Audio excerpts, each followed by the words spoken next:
عالمی یوم طوفان الاقصی کے موقع پر تحریک بیداری امت مصطفیٰ کے زیر اہتمام کراچی میں یکجہتی غزہ مارچ اور ریلی منعقد کی گئی۔ ریلی نمائش چورنگی سے کیپری تک نکالی گئی، جس کی قیادت آغا سمیع حیدر نے کی۔ اس مارچ کا اختتام کیپری ایم اے جناح روڈ پر ہوا، جس میں مختلف مکاتب فکر کے علماء کرام، خواتین، نوجوانوں اور بچوں کی بڑی تعداد نے شرکت کی۔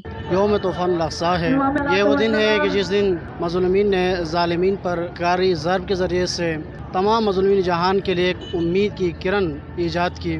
ایسے میں ہم ان فلسطینی مظلومین کو یہ بات بتانا چاہتے ہیں کہ آپ نا امید نہ ہوں، مایوس نہ ہوں۔ پوری دنیا کے تمام انسانیت آپ کے ساتھ ہے، آپ کے حامی ہے۔ پاکستانی قوم کبھی بھی امریکہ و اسرائیل کی ان پالیسیوں کو قبول نہیں کرے گی۔ چاہے مغرب ہو یا مشرق ہو، چاہے پاکستان ہو یا یمن ہو، ہر ایک سرزمین ان مظلومین فلسطین کے لیے حاضر ہے، اور لبیک کہتے ہوئے ہر بیدار شخص میدان میں حاضر رہے گا، اور انشاءاللہ اس کو اپنی اوج کی تکمیل تک پہنچا کر اسرائیل اور امریکہ کے خاتمے تک پہنچائیں گے۔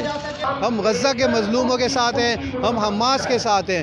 ٹرمپ کا جو یہ 21 نکاتی جو ایجنڈا ہے، اس سے ہم اعلان لا تعلقی کرتے ہیں، اور حکومت سے بھی کہتے ہیں جو ٹرمپ کا بغیر پڑھے اور اس کو انہوں نے قبول کر لیا، اس سے اب واپس لیں اور مظلوموں کا ساتھ دیں۔ مظلوموں کا ساتھ دینا آج حق کا ساتھ دینا ہے۔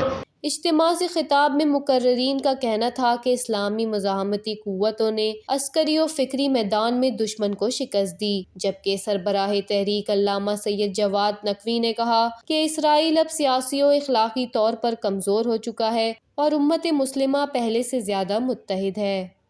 وش نیوز، کراچی۔